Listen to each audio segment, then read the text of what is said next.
నమస్తే, welcome to SR6 news. Mancherial జిల్లా కాసిపేట మండలం కొండాపూర్ యాప కొమరంభీం చౌరస్తాలో బీసీ నాయకులు బీసీ బిల్లు 42% రిజర్వేషన్లకు మద్దతుగా నిరసన కార్యక్రమం చేపట్టారు. ఈ కార్యక్రమంలో అధ్యక్షులు గౌడ సంఘం అధ్యక్షులు మార్కా శ్రీనివాస్ గౌడ్, యాదవ సంఘం అధ్యక్షులు ముత్యాల రాజమౌళి, వడ్డేర సంఘం అధ్యక్షులు పల్లె మహంకాళి, పద్మశాలి సంఘం అధ్యక్షులు బింగి శ్రీనివాస్, మున్నూరు కాపు సంఘం అధ్యక్షులు రౌతు సత్తయ్య, పేరిక సంఘం అధ్యక్షులు వెంబడి కిషన్, రజక సంఘం అధ్యక్షులు దావనపల్లి లక్ష్మణ్, విశ్వ బ్రాహ్మణ సంఘం అధ్యక్షులు సి రోజు మురళితో పాటుగా బీసీ నాయకులు పాల్గొన్నారు. హెచ్చరిస్తున్నాం, ఇప్పటికైనా మా హక్కు మాకు కల్పించండి, మాకు రాజ్యాంగ పరంగా రావాల్సినటువంటి మా హక్కులు మాకు కల్పించాలని కోరుకుంటూ వెంటనే బీసీ రిజర్వేషన్ అమలుపరిచి ఎన్నికలు జరిపించి ఈ దేశంలో ఈ రాష్ట్రంలో బీసీల హక్కులను గౌరవించాలా, బీసీల హక్కులను పరిరక్షించాలి, బీసీలకు సమ న్యాయం కల్పించాలని కోరుకుంటూ ఈరోజు రాష్ట్ర వ్యాప్తంగా బీసీ బంద్ను విజయవంతం చేస్తూ ఈ విజయవంతంలో పాల్గొన్నటువంటి అందరికీ కూడా పేరు పేరున ఉద్యమ అభినందనలు తెలియజేస్తున్నాం. జై బీసీ, జై బీసీ. కాసిపేట మండలం యాపలో జరుగుతున్నటువంటి బీసీ కులాల ఐక్య వేదిక ఈ కార్యక్రమంలో నా పేరు బింగి శ్రీనివాస్, పద్మశాలి నేను. మాది సమాజంలో కనీసం ఒక 25 to 30% ఉన్న పాపులేషన్ మాది. ఈరోజు ముఖ్యంగా బీసీ సంఘాలకు నేను తెలియజేసేది ఏమంటే, రేపు రాబోయే కాలం అంతా స్థానిక ఎలక్షన్ల కాలం. అందులో జనరల్ సీట్ వచ్చినప్పటికి కూడా అక్కడ బీసీ అనే వాడు పోటీ చేయాలి. జనరల్ సీట్ వచ్చినప్పటికి కూడా అక్కడ బీసీ అంటే వాడు పోటీ చేయాలి. ఎందుకు పోటీ చేయాలంటే, సమాజంలో ఈరోజు 60% బీసీలు ఉన్నప్పటికీ కనీసం ఇంత ఎడ్యుకేషన్ అయింది, ఇంత డెవలప్ అయినాం, ఇన్ని రకాలుగా మనం అన్ని యాప్లు కానీ వాట్సాప్ కానీ యూజ్ చేస్తున్నాం. ఓట్లు వచ్చే వరకు నాకు ఈడు కావాలి, నాకు ఆడు కావాలి, అగ్రవర్ణాలకు మనం సపోర్ట్ చేస్తున్నాం. దయచేసి మనం ఇట్లా మనుషులమే అయితే, మనకు తెలియ ఉన్నట్టయితే బీసీ సంఘాలు అందరూ జనరల్ వేసిన కాడ కూడా మన బీసీలు పోటీ చేసి బీసీల ఐక్యత చాటాలని కోరుకుంటూ జై బీసీ. బీసీ సంఘాల నాయకులకు, ఉద్యమకారులకు, అన్ని పార్టీల నాయకులకు నా యొక్క నమస్కారం. 42% బీసీలకు ఇవ్వాలని మరి శాసనసభ తీర్మానం చేసి పంపడం జరిగింది. మరి ఏ రూల్ ప్రకారము 50% మించొద్దని సుప్రీంకోర్టు తీర్పిచ్చింది. నేను న్యాయవాదులకు ఒకటే నేను పత్రిక ముఖంగా చెప్తున్నా, మరి బీసీలు 60% పైన ఉన్నారు రాష్ట్రంలో. మరి 60% పైన ఉన్న వాళ్లకు రాజ్యాంగ పరంగా ఎంత ఇవ్వాలనేది మీరే నిర్ణయించాలి. మరి మా ఓట్లు కావాలి, అందరికీ బీసీల ఓట్లు కావాలి, మెజార్టీ లా. మరి 50% మించకుండా ఎందుకు ఉండొద్దని మీరు న్యాయ వ్యవస్థ బాగా తీర్మానించాలి. ఇది తప్పు అని నేను అంటున్నా. ఎందుకంటే బీసీలు 50% ఉంటే కనీసం 42% ఇవ్వడానికి మీకెందుకు లేదు? ఏమైనా రాజ్యాంగంలో ఉందా ఇవ్వద్దని? ఉంటే మీరు చెప్పండి, పత్రిక ప్రకటన చేయండి. కానీ ఇది నేను తప్పు అని అంటున్నా. మీరు న్యాయవాదులు, సుప్రీంకోర్టు బాగా ఆలోచించి 42% ఆమోదించాలని నేను మా బీసీల తరఫున, అందరి తరఫున కోరుకుంటున్నాను.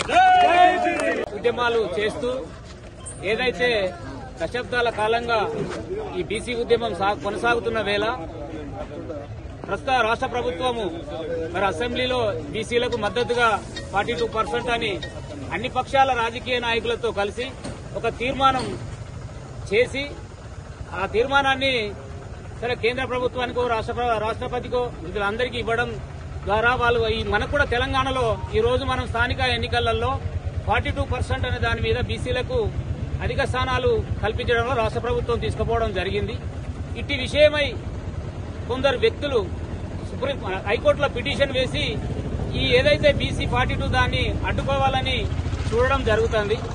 ఈ ఏదైతే ఈ రాజ్యాంగంలోని 9వ షెడ్యూల్లో ఈ బీసీ 42% చేర్చి కేంద్ర ప్రభుత్వం వెంటనే పార్లమెంటు సమావేశాలు ఏర్పాటు చేసి ఈ బిల్లును ఆమోదించి బీసీలను అన్ని విధాలుగా ఆదుకోవాలని ఏదైతే మేము జనసమితి ద్వారా మేము విజ్ఞప్తి చేస్తున్నాం. ఈ రోజు తెలంగాణలో బీసీలకు వైద్య విద్య అనేక రంగాలలో బీసీలు చదువులలో వెనుకబడిపోవడం జరిగింది. 42% ద్వారా కనీసం బీసీ విద్యార్థులు గాని యువకులు ముందుకు పోవడానికి వీలుంటది. కాబట్టి తక్షణమే భారత పార్లమెంట్ ఏర్పాటు చేసి ఈ 42%ను ఆమోదం జరపాలని రాజ్యాంగంలోని షెడ్యూల్ 9లో చేర్చాలని విజ్ఞప్తి చేస్తున్నారు. ఈరోజు బీసీ 42% రిజర్వేషన్ సాధించే క్రమంలో జరుగుతున్నటువంటి అడ్డంకులను అధిగమించే ఉద్దేశంతో ఈరోజు రాష్ట్ర వ్యాప్తంగా జరుగుతున్నటువంటి బంద్లో భాగంగా కొండాపూర్ చౌరస్తా వద్ద ఈరోజు కాసిపేట మండల కుల సంఘాల ఐక్య వేదికతో ఏర్పాటు చేసినటువంటి ఈ బంద్ సందర్భంగా తెలియజేసేది ఏమంటే, ఇవాళ రాష్ట్ర ప్రభుత్వం చట్టం చేసి గవర్నర్కి పంపించినటువంటి సందర్భంలో దాన్ని తొక్కిపట్టి ఈరోజు 42% రిజర్వేషన్ రాకుండా అడ్డుకున్నటువంటి సందర్భం ఉంది. అట్లాగే ఉన్నత వర్గాల వారు మన చేతికి అందినటువంటి బుక్కని వాళ్ళు దోసుకుపోయే క్రమంలో చట్టాలు కోర్టులను అడ్డంగా చేసుకుని మమ్మల్ని మన బీసీ సంఘాలను అణచివేసేటువంటి చర్యలు తీసుకుంటున్నారు. వాళ్ళకు ఒకటే హెచ్చరిక చేస్తా ఉన్నాం. ఇలా మన దేశంలో జనగణన చేసినట్లయితే 50% మించి బీసీ వర్గాలు ఉన్నాం. కానీ మాకు ఈ రోజు చట్టసభల్లో ఎలాంటి రిజర్వేషన్లు కల్పించకుండా కేవలం మీరు 42% స్థానిక సంస్థలకు ఇచ్చుడే కాదు, ఖబర్దార్ మా పిల్లలకి విద్యా ఉద్యోగ అవకాశాల కోసం కూడా ఇదే విధంగా 42% రిజర్వేషన్ కల్పించాలి. అట్లాగే చట్టసభల్లో కూడా మా వెనుకబడిన వర్గాల కోసం మీరు చట్టసభల్లో కూడా మాకు రావాల్సినటువంటి వాటాను మాకు ఇవ్వాలి అని చెప్పి తెలియజేసుకుంటూ, రాబోయేటువంటి కాలంలో తెలంగాణ ఉద్యమం ఏ విధంగా అయితే జరిగిందో అదే విధంగా ఇవాళ కాసిపేట మండలంలోనే కాదు రాష్ట్ర వ్యాప్తంగా మా బీసీ వెనుకబడిన వర్గాలమంతా ఏకమై మీకు తగిన గుణపాఠం చెప్తామని చెప్పి తెలియజేసుకుంటూ సెలవు తీసుకుంటారు. ఆర్ కృష్ణయ్య, జాజుల శ్రీనివాస్ గౌడ్ ఒక జేఏసీగా ఏర్పడి మొన్న రాష్ట్ర ప్రభుత్వం గౌరవ ముఖ్యమంత్రి ఏదైతే 42% ప్రభుత్వం వచ్చిన వెంటనే వేస్తానే ఒక సందేశాన్ని ఇచ్చి దానికి అనుగుణంగానే మరి 42% రిజర్వేషన్ ఇవ్వడం సంతోషకరం. వారికి బీసీ సంఘాల తరఫున రాష్ట్ర బీసీ సంఘం రాష్ట్ర ఉపాధ్యక్షునిగా గొంది వెంకటరమణ వాల్మీకి తరఫున అన్ని కులాసుల తరఫున కృతజ్ఞతలు తెలియజేస్తున్నాం. వారితో పాటు బీసీ 42% రిజర్వేషన్ కు మద్దతు ఇచ్చిన అన్ని పార్టీల వారు మద్దతు ఇచ్చిండ్రు. వారికి కూడా ధన్యవాదాలు. మరి మీరు ఇక్కడ చిత్తశుద్ధి మద్దతు ఇవ్వడం కాదు, చిత్తశుద్ధితో ఉండాలి. ఎందుకంటే ఇది నటనన బీసీలని గత 70 సంవత్సరాల నుంచి మోసం చేస్తున్నారా అనేది నిరూపించుకోవాల్సిన బాధ్యత అందరి మీద ఉంది.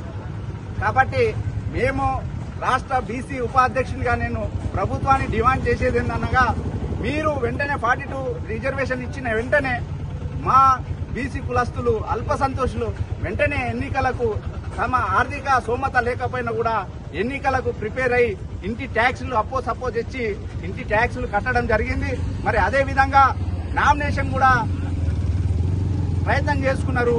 మరి గత 70 సంవత్సరాల్లో ఏ విధంగా అయితే మోసం చేసినరో మరి రాష్ట్ర ముఖ్యమంత్రి గారు చట్టాన్ని అమలు పరిచే దిశగా ప్రయత్నం చేస్తే అదే సామాజిక వర్గానికి చెందిన ఒక వ్యక్తి హైకోర్టులో కేసు వేయడంలో అంతర్యం ఏందో మనం అందరం అర్థం చేసుకోవాలి. మాకు ఈ ఎలక్షన్లే కాదు, మా పిల్లల ఉజ్వల భవిష్యత్తు కోసం ఈ 42% రిజర్వేషన్ కోసము మన 70 సంవత్సరాల నుంచి ఆర్థికంగా రాజకీయంగా విద్యాపరంగా నష్టపోయి మా జాతీయ నాయకులు మా బీసీ బిడ్డలు ఉద్యమాలు చేస్తున్నారు. కాబట్టి బిడ్డ మేమనేది మాకు ఏ కులాలు వ్యతిరేకం కాదు. మేము అన్ని కులస్తులకు వాళ్ళు ఏదంటే వాళ్ళు రాజకీయంగా ఇళ్లబడ్డ కూడా అన్ని కులస్తులకు మేము మద్దతు ఇచ్చి వాళ్ళని ఉన్నత స్థితిలో కూర్చోబెట్టినాం. దీనికి నిదర్శనమే మొత్తం దేశంలో 92% మన వెనుకబడ్డ కులస్తులది, బహుజనులది 92%. మీరు ఉన్నది 80%. మరి ఇది ఎంతవరకు మీరు నిదర్శనం చేస్తున్నారు? ఏ విధంగా మీరు మాకు మార్గదర్శనం అవుతున్నారో అర్థం చేసుకోండి. వాస్తవంగా కొమరం ఉద్యమ వీరుడు కొమరం భీము చౌరస్తా సాక్షిగా చెప్తున్నాం మేము. ఖచ్చితంగా మీది సత్యమైన ప్రేమ అయితే 42% రిజర్వేషన్ అమలు చేయాలి. రాజకీయాలు కాదు, మా పిల్లల ఉజ్వల భవిష్యత్తు కోసం. 80% రిజర్వేషన్ ఉన్న వాళ్ళు మీరు 60% జాబులు కొట్టుకోబోతున్నారు. మాకు కనీసం 18% కూడా మా పిల్లలకు ఉద్యోగాలు వస్తలేవు. దీన్ని గమనించుకోండి.